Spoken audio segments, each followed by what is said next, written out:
এই দুনিয়ার জীবনে আপনার দুনিয়ার বাড়ি গাড়ি টাকা পয়সা রিজিক ব্যবসা বাণিজ্য স্ত্রী সন্তান এগুলোকে নিয়ে এত বিচলিত হওয়ার কিছু নাই। আপনার আমার তাকদিরে যা লেখা হয়েছে এর একটা দানা আপনি বেশি খেয়ে পৃথিবী থেকে যাবেন না। আর আপনার আমার রিজিকে যা আছে তার এক চুল রেখে আপনি দুনিয়া থেকে যাবেন না। এটাই চূড়ান্ত সত্য কথা।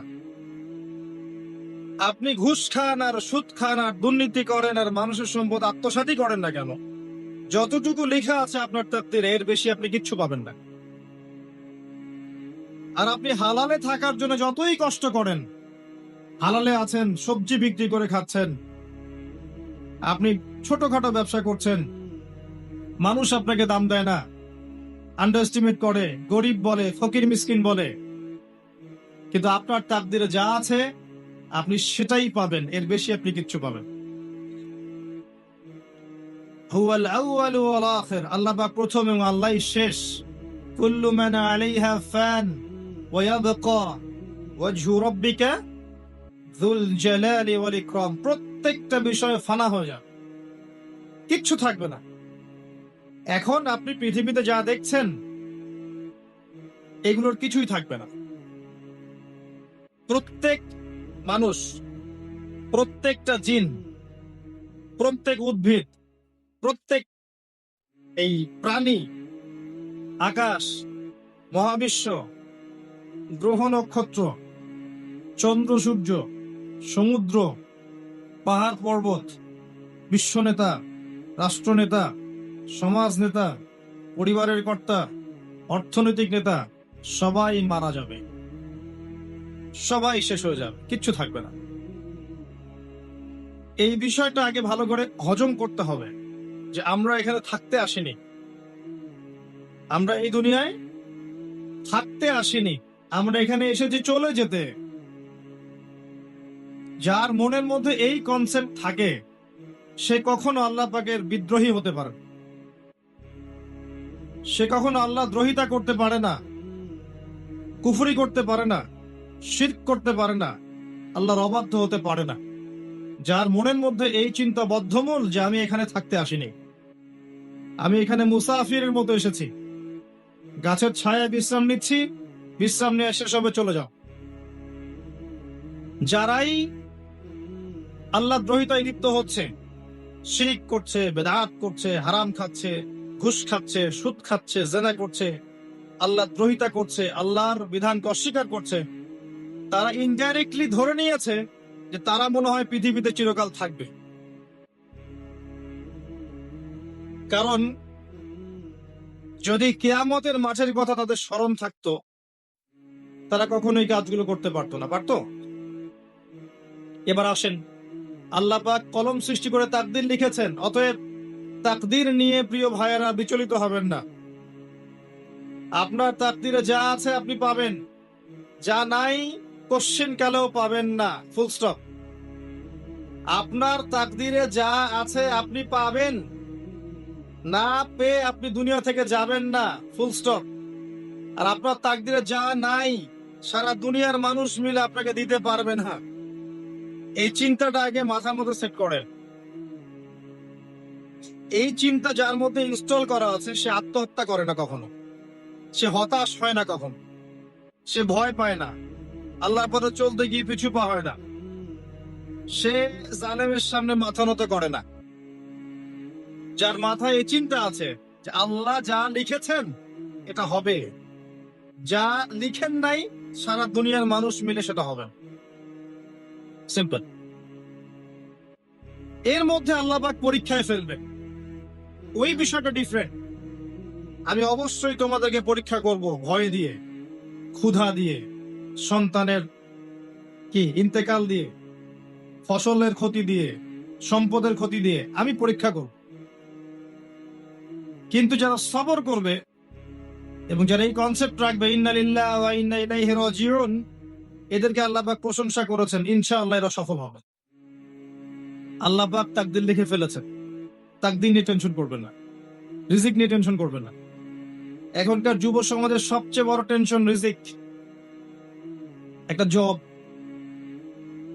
একটা ভালো জব, একটা ভালো ব্যবসা, সে সিকিউরড লাইফ চাচ্ছে, রিজিক নিয়ে চিন্তা করবেন না। আপনার কাছে যে রিজিক আছে এটা আপনার কাছে আসবেই ইনশাআল্লাহ। হয়তো সময় লাগছে, কিন্তু আপনার কাছে আসবে ইনশাআল্লাহ তাআলা।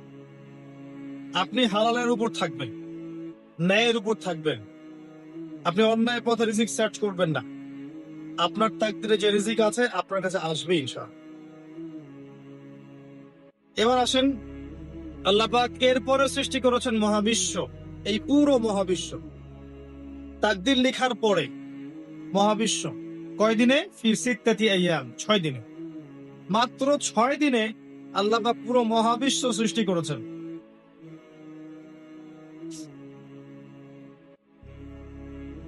হুয়াল্লাযী খালাকাস সামাওয়াতি ওয়াল আরদা ফি সিত্তাতি আইয়াম সুম্মা ইসতাওয়া আলাল আরশ।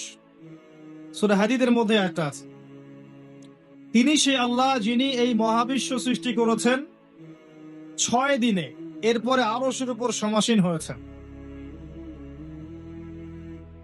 আল্লাহ পাক এর একদিন আমাদের একদিনের মতো নয়, বরং কিয়ামতের মাঠে যেদিন আমরা দাঁড়িয়ে থাকব, এই দিনটা হবে আল্লাহর হিসেবে 50,000 বছরের সমান।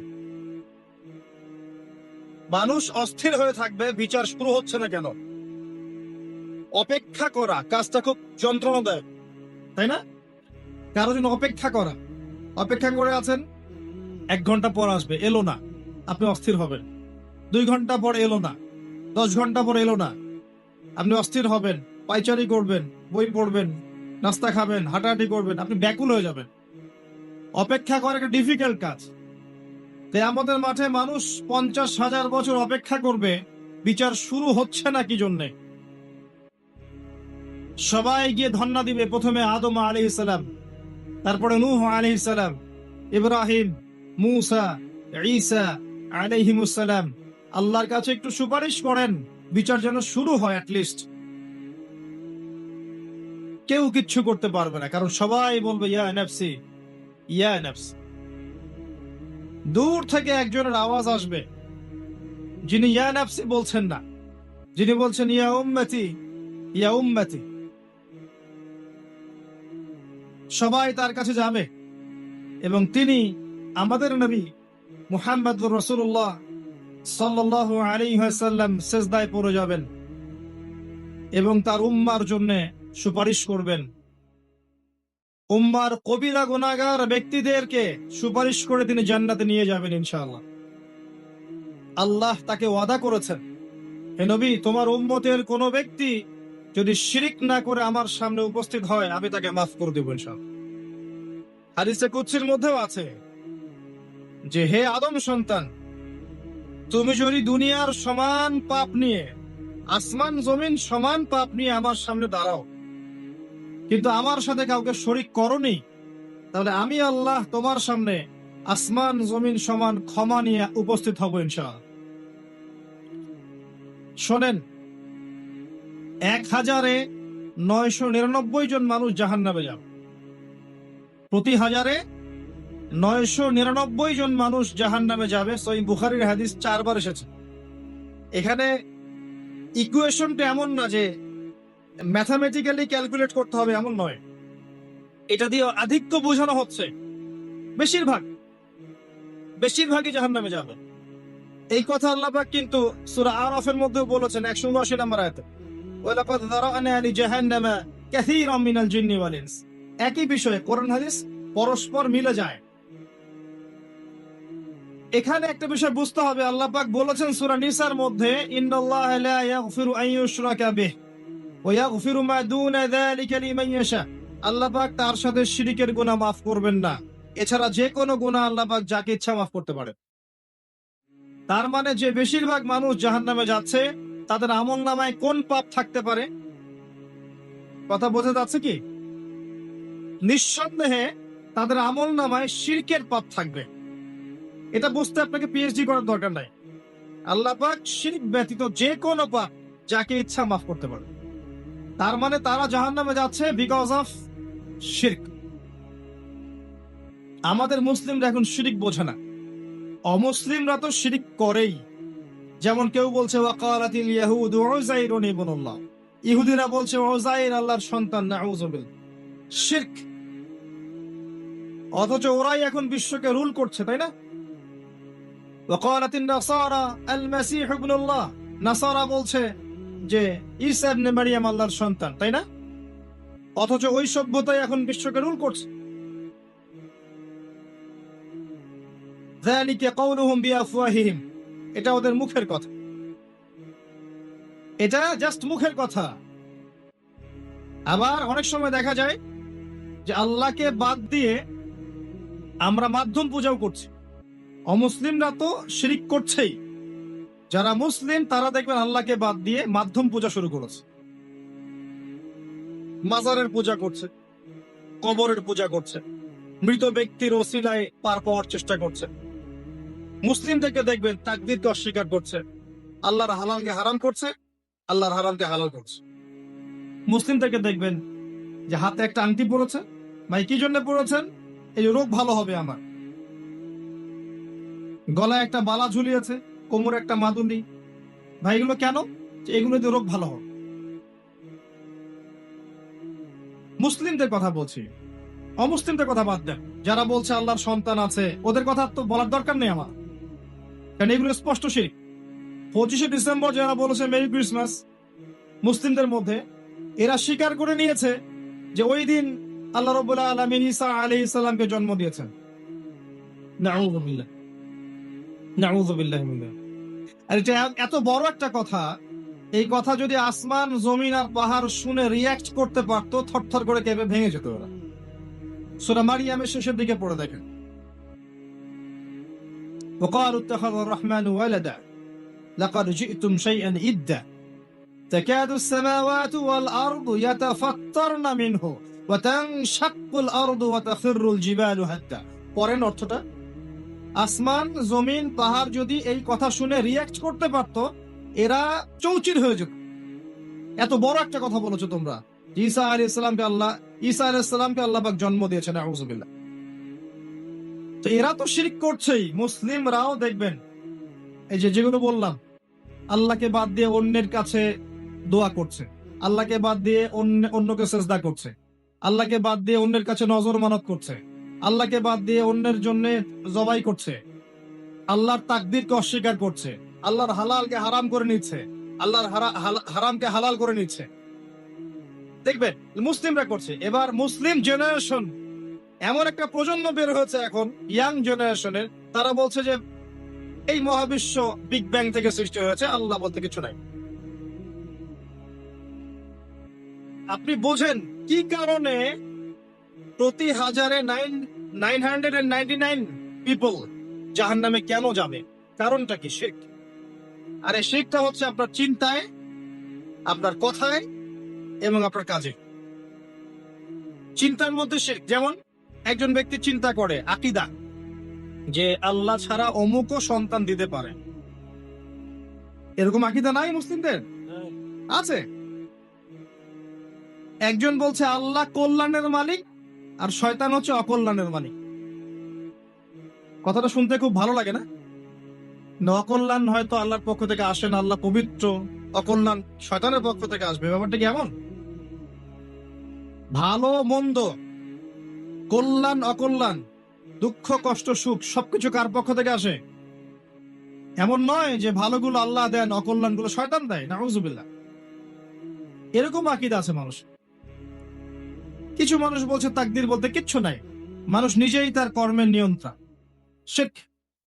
কিছু মানুষ বলছে যে ভাগ্যই সব, মানুষের কাজের কোনো স্বাধীনতা নাই। মানে ভাগ্যই সব, আমার কাজের কোনো স্বাধীনতা নাই, আমি কলের পুতুল। চুরি করেছো কেন? আল্লাহ তাকদীর লিখেছে তাই। সুদ খাও কেন? ঘুষ খাও কেন? রিলিফের মাল মেরে খাও কেন? আল্লাহ তাকদীর লিখেছে তাই। এরকমও কিছু মানুষ আছে। প্রত্যেক পদে পদে আপনি শিরক পাবেন।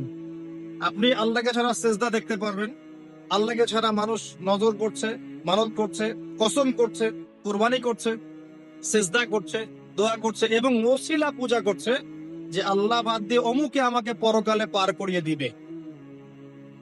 নাউজুবিল্লাহ বলছেন ঠিকই, কিন্তু আমাদের দেশের বহু মানুষের আকীদা এমন যে আমাকে পরকালে পার করায় দেওয়ার লোক আছে, সমস্যা নাই। শোনেন, পরকালের প্রতিটা সুপারিশ আল্লাহর ইখতিয়ারে।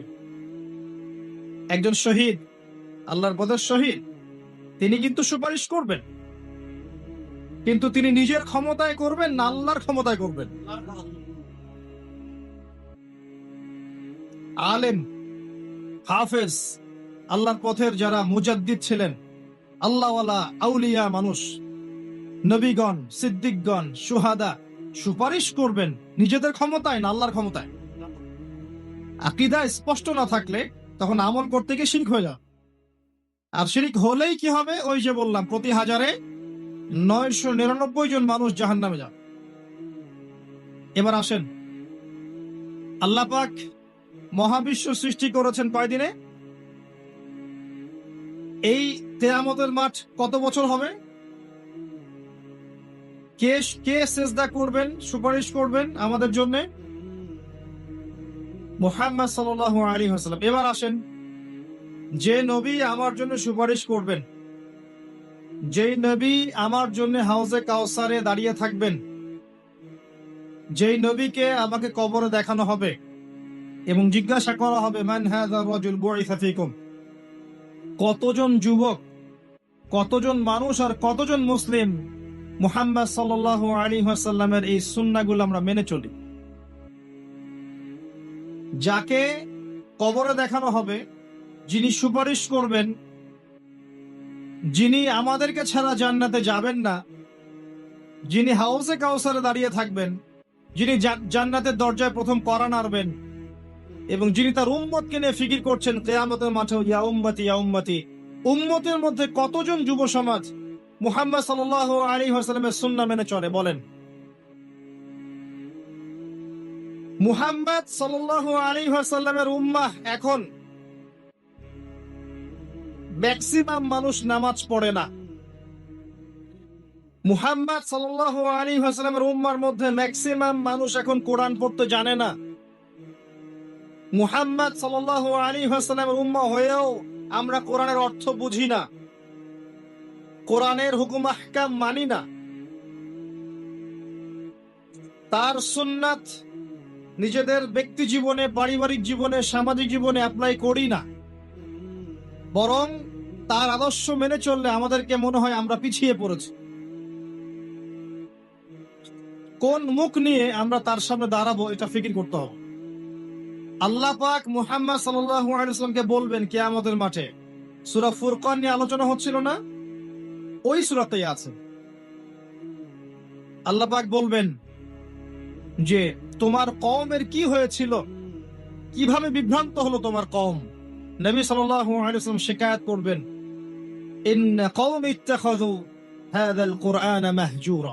শিকায়াতটা শুনেন, শিকায়াতটা শুনেন। নবী সাল্লাল্লাহু আলাইহি ওয়াসাল্লাম বলবেন, আমার কওম, হে আল্লাহ, কোরআনকে পরিত্যাগ করেছিল। আমার কওম, হে আল্লাহ, কোরআনকে পরিত্যাগ করেছিল। কি করছি কোরআন কেন্দ্রিক আমরা? কতজন কোরআন পড়তে জানি? হাত উঁচু করেন দেখি। মাশাআল্লাহ, না না, সংখ্যা অনেক, আলহামদুলিল্লাহ। এবার বলেন কতজন কোরআনের ভাষাটা বুঝি? হাত উঁচু করেন দেখি।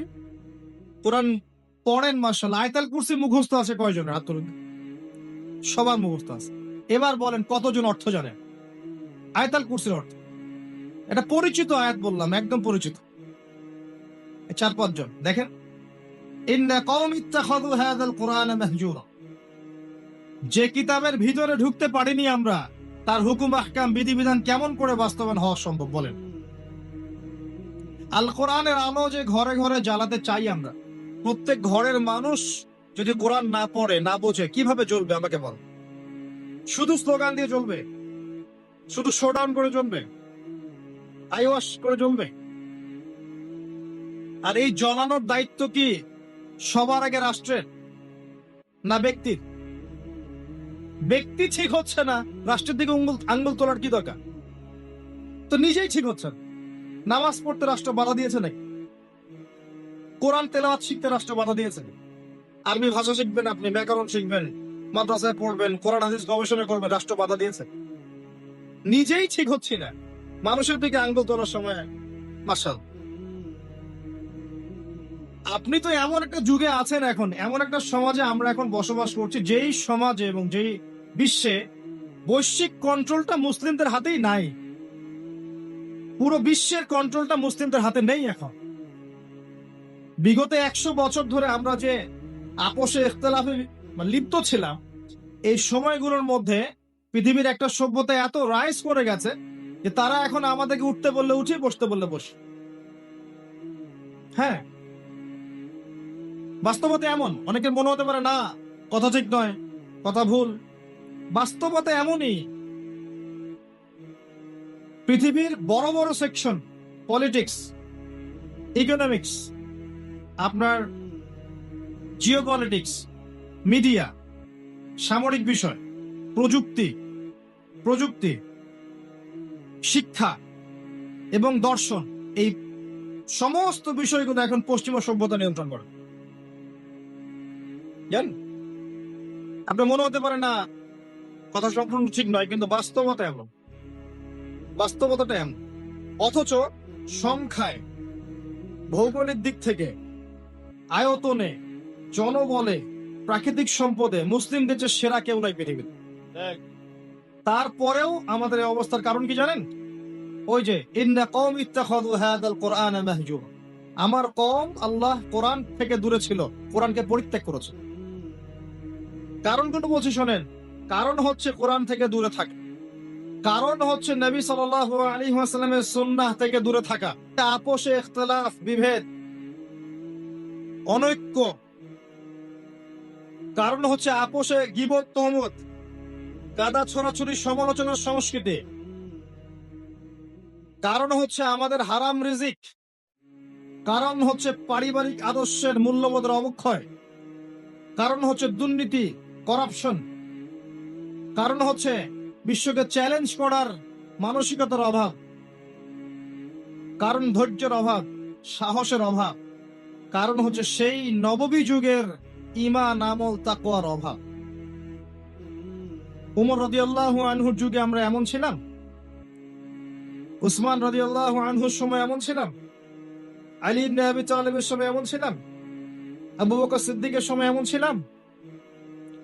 উমর রাদিয়াল্লাহু আনহুর যুগে ওই খেজুর পাতার মসজিদে বসে একটা হুঙ্কার ছাড়লে রোমান সম্রাট হিরাক্লিয়াসের এই যে তখ্ত থরথর করে কেঁপে যায়। খেজুর পাতার মসজিদ, বসে আছেন, শুয়ে আছেন খলিফা মাটির মধ্যে, এই যে খেজুরের চাটাইয়ের উপরে। এই খলিফা যদি দাঁড়িয়ে একটা হুঙ্কার দেন, তাহলে রোমক সাম্রাজ্যের এই যে সিংহাসনের নিচের মাটি সরে যায়। ওদের কথা বাদ দেন, সাহাবায়ে কেরাম রাদিয়াল্লাহু আনহুম আজমাইন, তারা তো মাশাআল্লাহ জান্নাতের সার্টিফিকেট প্রাপ্ত। তার পরের জেনারেশনে আছে উমাইয়া খেলাফত, তখন কি আমরা এমন ছিলাম? দীর্ঘদিন, প্রায় 132 বছরের মতো তারা শাসন করেছে। তখন কি মুসলিমদের অবস্থা এমন ছিল? আব্বাসীয় খেলাফত, অনেক দিন, 500 মতো বছর তারা শাসন করেছে। তখন কি আমাদের অবস্থা এমন ছিল? হ্যাঁ, একবার এমন হয়েছিল। কখন জানেন? হালাকু খায়ের সময়। মঙ্গলদের নাম শুনেছেন? চেঙ্গিস খান নাম শুনেছেন? আচ্ছা, ওরা যখন বাগদাদকে আক্রমণ করেছিল, তখন মাত্র 40 দিনের ব্যবধানে বাগদাদকে তারা ধ্বংসস্তূপে পরিণত করেছে। কথিত আছে 10 লাখ, কেউ বলে 15 লাখ, কেউ বলে 20 লাখ মানুষকে 40 দিনের মধ্যে হত্যা করা হয়েছে। ম্যাসাকার। আপনাদেরকে একটা তথ্য দেই, যখন মঙ্গোলিয়ানরা বাগদাদকে আক্রমণ করছিল, তখনও কিছু মানুষ বসে বসে ইখতিলাফ করছিল যে কাকড়ার মাংস খাওয়া যায় কি যায় না। আমার কথা বুঝে আসে না? যখন মঙ্গোলিয়ানরা মুসলিমদেরকে আক্রমণ করছিল বাগদাদে এবং লাশের পর লাশ ফেলে দিচ্ছে, তখনও কিছু মানুষ বসে বসে তর্ক করছে, বাহাস করছে কাকড়া খাওয়া জায়েজ না না জায়েজ। ওই সময় নিশ্চয়ই এটা গুরুত্বপূর্ণ কাজ ছিল নাকি? ওই সময় গুরুত্বপূর্ণ কাজ কি ছিল বলেন? ওদেরকে প্রতিহত করা নয় কি? এখন যারা মুসলিমদের সাথে এমন আচরণ করছে, এখনো কি আমরা সেই কাজই করছি না? এই মানসিকতা থেকে বের না হতে পারলে কি আমাদের উন্নতি হবে ভাই?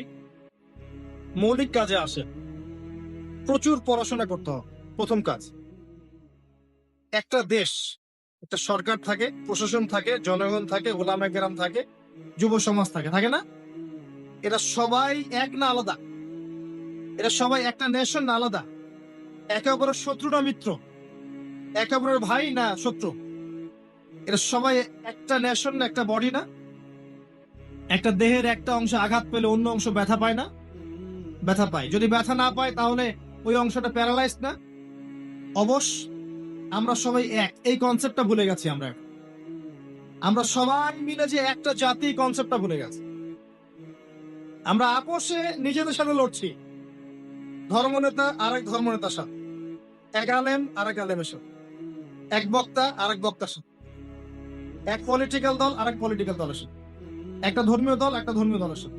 দেখবেন আমরা আপোষে লড়ছি, অথচ আমরা সবাই কিন্তু এক। প্রথমত আমরা আল্লাহর বান্দা, এরপর আমরা মুসলিম, আমরা একই জাতীয়তায় বিশ্বাস।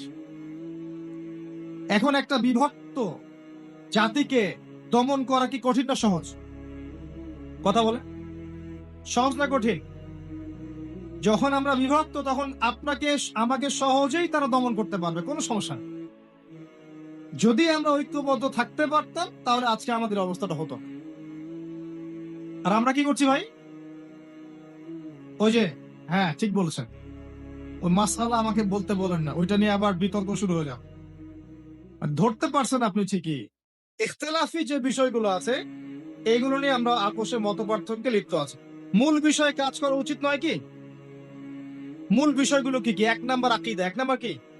আকীদা। সবার আকীদা গুলাকে পরিষ্কার করতে হবে। আকীদার মধ্যে কোনো শিরক থাকা যাবে না। কি থাকা যাবে না? শিরকি আকীদা নিয়ে আপনি আল্লাহর পথে কাজ করতে পারবেন না, সফল হবেন না। যাদের আকীদার মধ্যে শিরক আছে, শিরকি আকীদা নিয়ে আপনি সফল হতে পারবেন না, এটা সম্ভব না। দুই নাম্বার, আমল ঠিক করতে হবে। আমলের মধ্যে বেদাত রাখা যাবে না। কি রাখা যাবে না? বেদাত রাখা যাবে, সুন্নত থাকতে হবে। তিন নাম্বার, রিজিক খাবো, হারাম থাকা যাবে না, হালাল থাকতে হবে। না খেয়ে মারা যাবো তাও যাবো, হারাম খাবো। কথা বোঝা যায় কি? খাবো না, বা 3 বেলার জায়গায় 1 বেলা খাবো, হারাম খাবো, পারা যাবে ইনশাআল্লাহ। আমি জানি আর কেউ পারুক না পারুক, ইয়াং জেনারেশন পারবে ইনশাআল্লাহ। আর কেউ পারুক না পারুক, আমাদের তরুণ প্রজন্ম পারবে ইনশাআল্লাহ। 4 নাম্বার, পরিবার গড়ব নববী আদর্শে। হ্যাঁ, পরিবার করতে গেলে অনেক ঝামেলা। দেখবেন মা কথা শোনে না, বাবা কথা শোনে না, বা স্ত্রী কথা শোনে না, ভাই কথা শোনে না।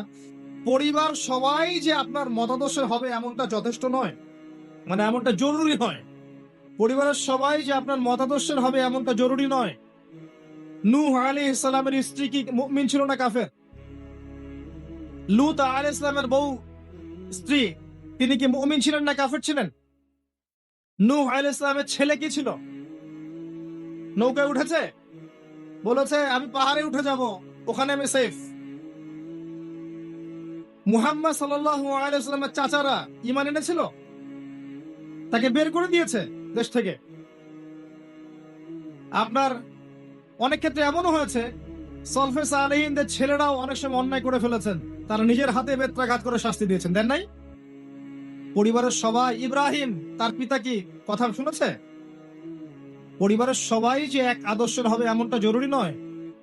এটা আপনাকে আপনার আন্ডারে আপনার স্ত্রী, আপনার সন্তান, এদেরকে নিয়ে আদর্শ ইসলামিক পরিবার করতে হবে। আর বাকিদেরকে আপনি দাওয়াত দিবেন, কবুল করলে আলহামদুলিল্লাহ, না করলে আপনার দায়িত্ব শেষ। মূল কাজের কথা বলছিলাম, আকীদা ঠিক করা, শিরক থাকবে না। আমল ঠিক করা, বেদাত চলবে না। রিজিকে হালাল থাকবে, হারাম চলবে না। 4 নাম্বার, পরিবার আদর্শ হবে নববী আদর্শে, এখানে কোনো অপসংস্কৃতি চলবে না।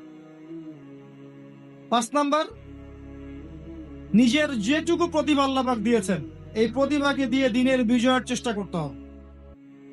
আপনাকে আল্লাহ যা দিয়েছেন, মেধা, অর্থ, সময়, শ্রম, আপনার টাকা পয়সা, আপনার ভালো বুদ্ধি পরামর্শ, আপনি যতটুকু পারেন যে প্রতিভা আল্লাহ পাক দিয়েছেন ওই প্রতিভা দিয়েই দিনকে এগিয়ে নিতে হবে। পারা যাবে? বলতে পারলে বলেন, লিখতে পারলে লিখেন, অ্যাসোসিয়েট করতে পারলে অ্যাসোসিয়েট করেন মানুষকে। যদি আপনি একটা মসজিদ করতে পারেন মসজিদ করেন, মাদ্রাসা করতে পারলে মাদ্রাসা করেন, ইয়েতিম প্রজেক্ট করেন, বিধবাদেরকে নিয়ে কাজ করেন। আপনি যেটা করতে পারেন একটা প্রজেক্ট করেন, কিছু একটা করেন দিনের জন্য। শিক্ষা প্রজেক্ট হোক, অর্থনৈতিক প্রজেক্ট হোক, সামাজিক প্রজেক্ট হোক, কিছু একটা করেন যাতে দেশ, জাতি, উম্মাহ আপনার দ্বারা উপকৃত হয়। পারা যাবে? কাজগুলো কঠিন, কাজগুলো আসলে কঠিন, সবগুলো কাজ সহজ না। আমি হয়তো সহজে বলছি, কাজগুলো এত সহজ নয়। এই কাজগুলো 23 বছর সময় ধরে নবী সাল্লাল্লাহু আলাইহি ওয়াসাল্লাম এবং সাহাবায়ে কেরাম করেছিলেন। মার খেয়েছেন, বয়কটের শিকার হয়েছেন, দেশ থেকে বের করে দেয়া হয়েছে, হত্যা করা হয়েছে, শুলে চড়ানো হয়েছে, কত কি করানো হয়েছে। এত সহজ নয়, কিন্তু বেসিক কাজ এগুলোই। এমনি এমনি ইসলাম বিজয় লাভ করবে না। ইন্নাল্লাহা লা ইউগাইয়িরু মা বিকওমিন হাত্তা ইউগাইয়িরু মা বিআনফুসিহিম। আল্লাহ পাক কোন কওমের অবস্থা ততক্ষণ পরিবর্তন করেন না যতক্ষণ তারা নিজেরা নিজেদের অবস্থা পরিবর্তনের চেষ্টা না করে। কিন্তু আল্লাহ বলেছেন, কাম মিন ফিআতিন কালিলা গালাবাত ফিআতান কাসীরা। কত ক্ষুদ্র ক্ষুদ্র দল ছিল যারা বড় বড় দলের উপর বিজয় লাভ করেছিল আল্লাহর সাহায্যে। কখন বিজয় আসবে? একটা মূলনীতি বলছি, ইন তানসুরুল্লাহ ইয়ানসুরকুম। আবার বলেন, কি আয়াতটা বললাম?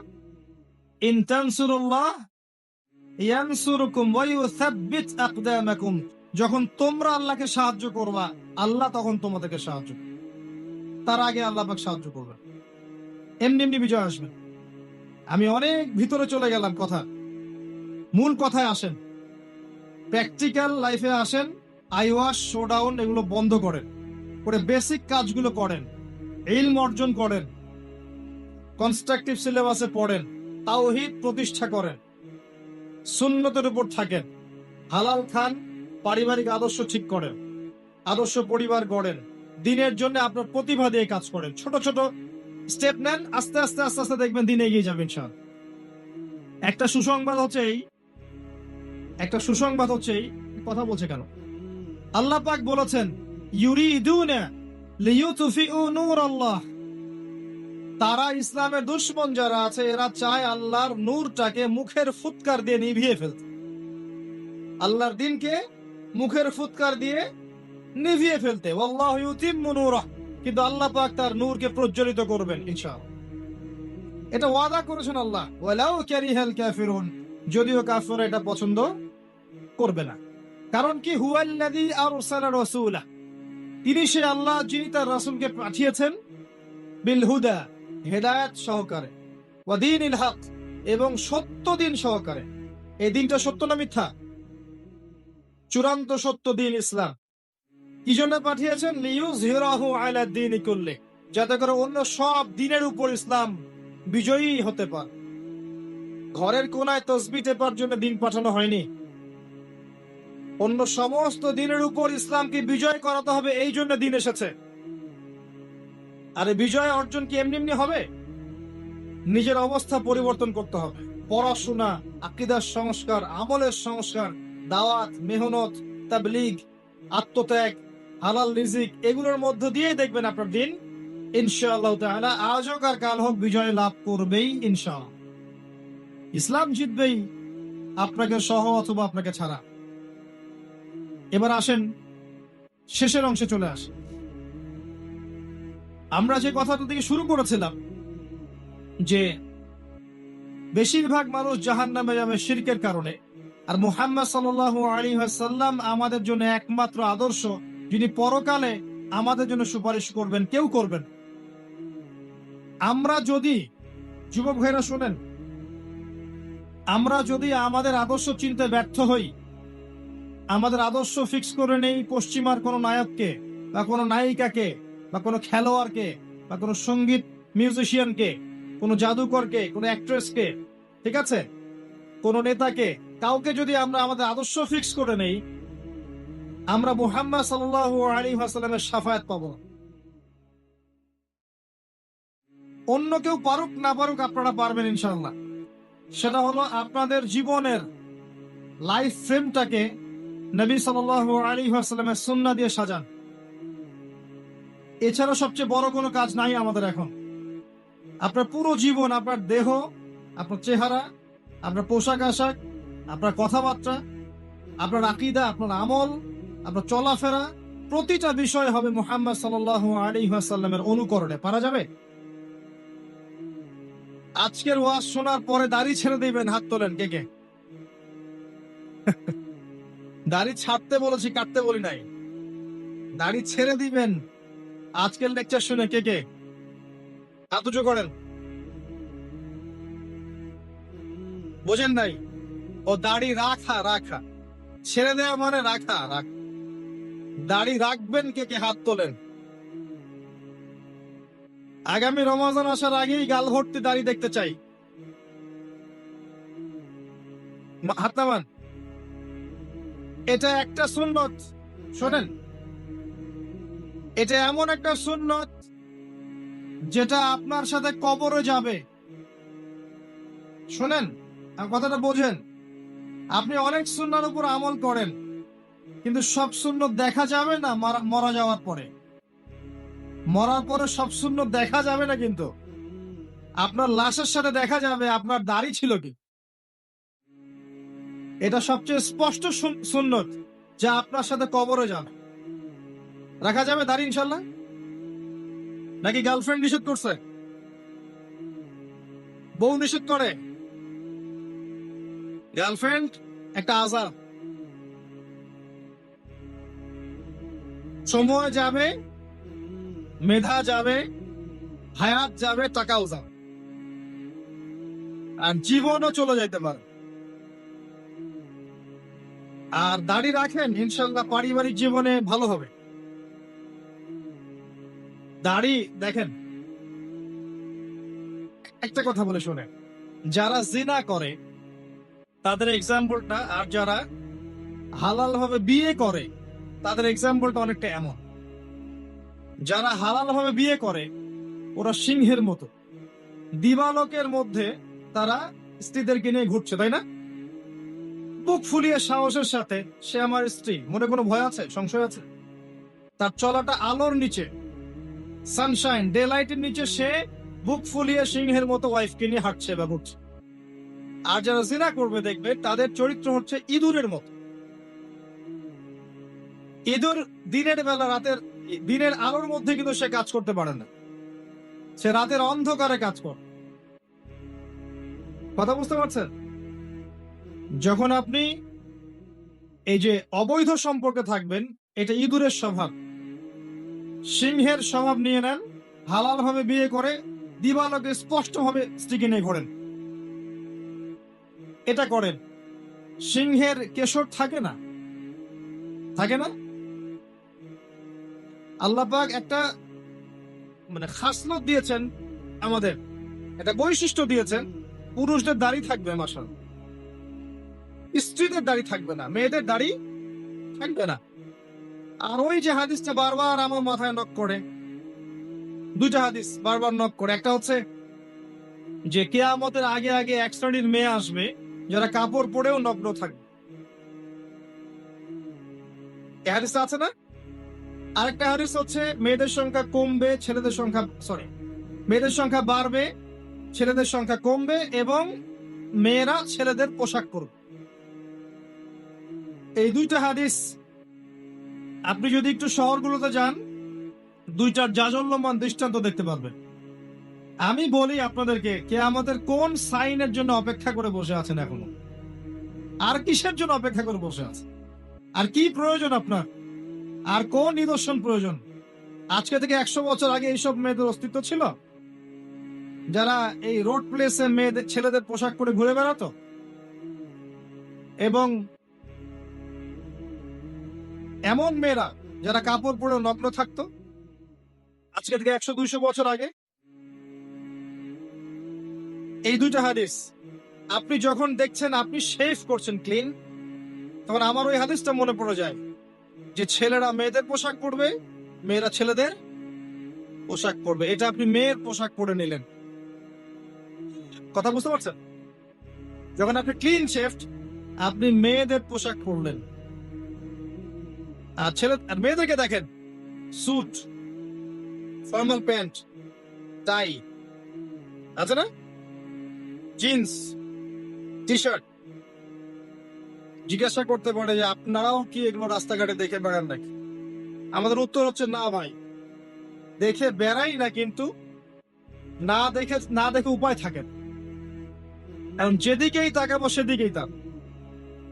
দুইটা অপশন আছে আমার সামনে, একটা আকাশের দিকে মাথা তুলে হাঁটা, আর একটা মাটির দিকে মাথা তুলে হাঁটা।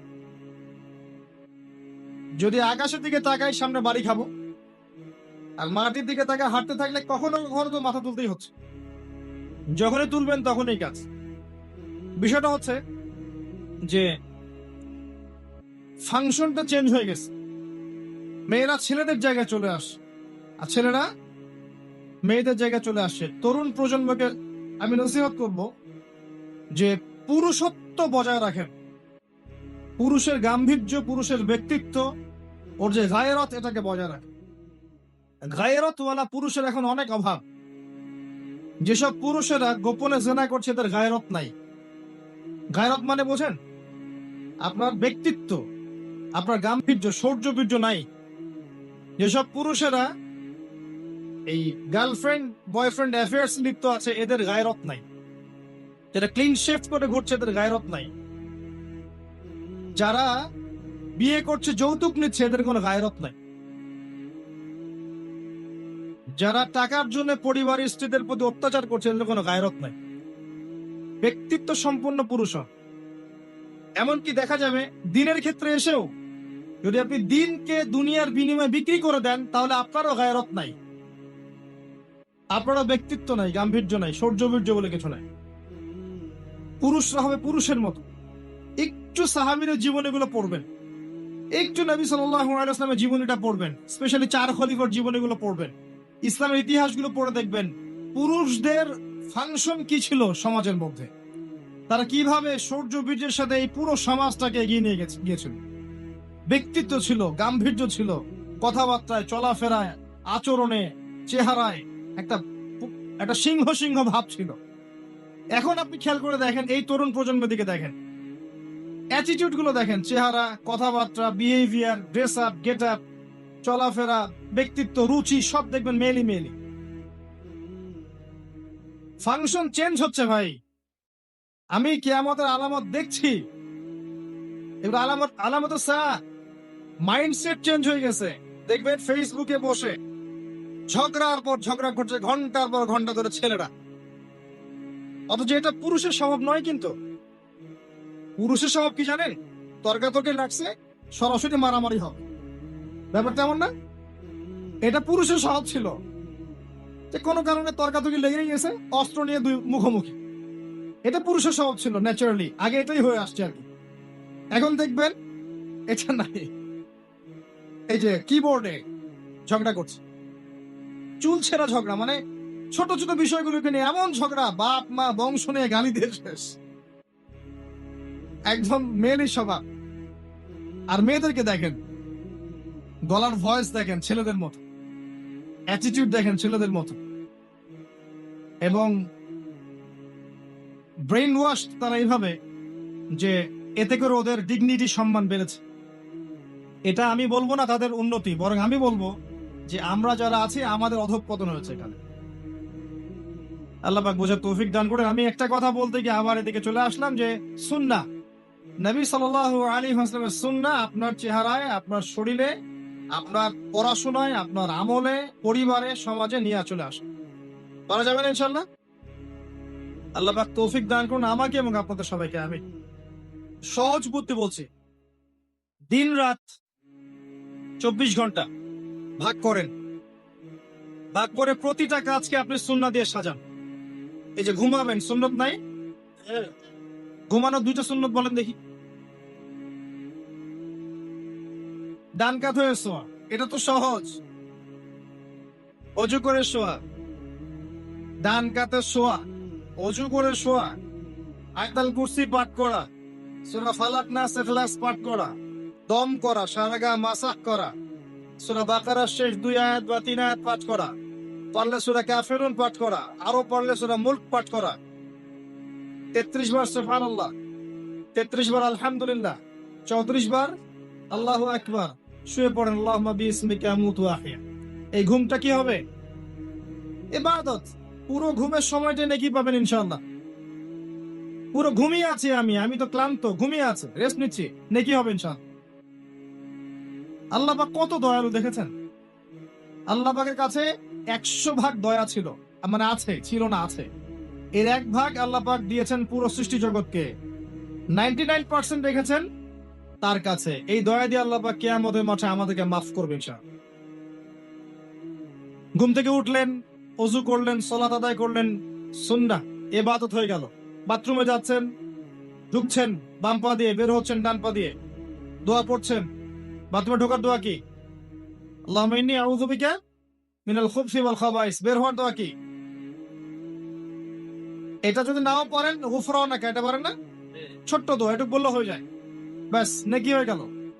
আমি কষ্ট পাচ্ছি টয়লেটের কারণে, আমার কষ্টটা আল্লাহ বের করে দিলেন, আর আমি দোয়া পরে ঢুকলাম, বের হলাম, নেকি। এটা নেকি, আপনি নেকি পেয়েছেন। স্ত্রী সহবাস করেছে একজন মানুষ, মনে করে হালাল, স্ত্রী সহবাস করেছে, এই স্ত্রী সহবাস করার কাজটার জন্য তার আমল নামায় নেকি লেখা হয়েছে। আর কি চান আল্লাহ পাক, আর কি দিবেন বলেন? খেতে বসেছি, খাওয়াটা আমার জন্য, আল্লাহর জন্য। কার স্বার্থ? আমার স্বার্থ। আমি খাচ্ছি বিসমিল্লাহ, খাওয়ার পর আলহামদুলিল্লাহ। আবার খেন, আবার নবীর সুন্নত অনুযায়ী খায় না, আমাদের মতো হুজুরদের সুন্নত অনুযায়ী খায় না। আমি নিজেকে তো এক্সাম্পল দিলাম। কিছু মানুষ আছি আমরা, খাওয়ার সুন্নতের বালাই নাই, সুন্নতের ওয়াজ করে যাচ্ছি, খাওয়ার সুন্নতের বালাই নাই। সুন্নতের ওয়াজ করে খাওয়ার টেবিলে বসেছে, মাশাআল্লাহ 10টা আইটেম, পেটে 10 ভাগ খাবার দিয়ে ভর্তি, আর বলছে এই বয়সে না খেলে কোন বয়সে খাবো। মাশাআল্লাহ, খাওয়ার 1 ভাগ, কয় ভাগ? 1 ভাগ ফাঁকা। 1 ভাগ ফাঁকা রাখতেই হবে, না হলে আপনি অসুস্থ হয়ে যাবেন। ইসলামের হিস্ট্রিতে, ইসলামের যারা মুজাহিদ ছিল, মুজাহিদ, মুজাদ্দেদ, ইমাম, খতিব, মুহাদ্দিস, মুফাসসির, কারো ভুঁড়ি ছিল আমার জানা নাই। কারো ভুঁড়ি ছিল আমি কখনো পাইনি। একজনকে পেয়েছি, উমর রাদিয়াল্লাহু আনহুর যুগে এক ব্যক্তি ভুঁড়ি নিয়ে হাঁটছেন, মাশাআল্লাহ। যাদের আছে মাইন্ড করবেন না, আমি ইনসাল্ট করতে যাচ্ছি না। সে ভুঁড়িটা নিয়ে হাঁটছিল, উমর রাদিয়াল্লাহু আনহুর হাতে লাঠি থাকতো, লাঠি দিয়ে গুতা দিয়েছেন পেটের মধ্যে, দিয়ে বলেছেন মা হাদা, মা হাদা বলেছেন, অথবা মা হাদিহি বলেছেন, আমি ভুলে গেছি শব্দ, অনেকদিন আগে পড়েছিলাম। তো সে ব্যক্তি বলেছে হাদা, হাদা মিন বারাকাতিল্লাহ, এটা আল্লাহর বরকত।